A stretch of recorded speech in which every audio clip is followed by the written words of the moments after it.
তো গাইস, লাঞ্চের থালি রেডি হচ্ছে আজকে। একদম সুন্দর একটা থালি আমি রেডি করবো আজকে ননভেজের মধ্যে। তো সবার ফার্স্টে চলে গেল নুন। এবার চলে আসছে গরম গরম ধোয়া ওঠা ভাত।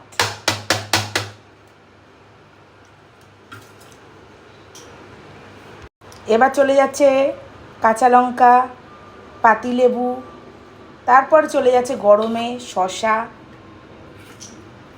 এবার চলে যাচ্ছে ঢ্যাঁড়স সিদ্ধ। এবার ঢ্যাঁড়স সিদ্ধর মধ্যে চলে যাচ্ছে কাঁচা তেল।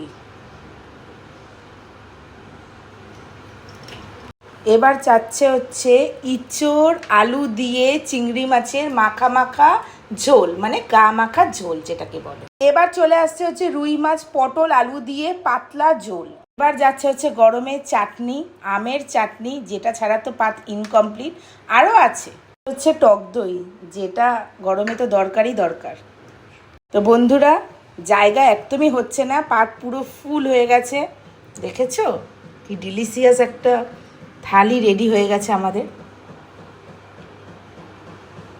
কেমন হয়েছে আজকের থালি অবশ্যই কিন্তু কমেন্ট করে জানিও। আর তোমাদের মধ্যে কারা কারা এই থালিতে কোন কোন পদ খেতে পছন্দ করো সেটাও কিন্তু অবশ্যই কমেন্ট করে জানিও।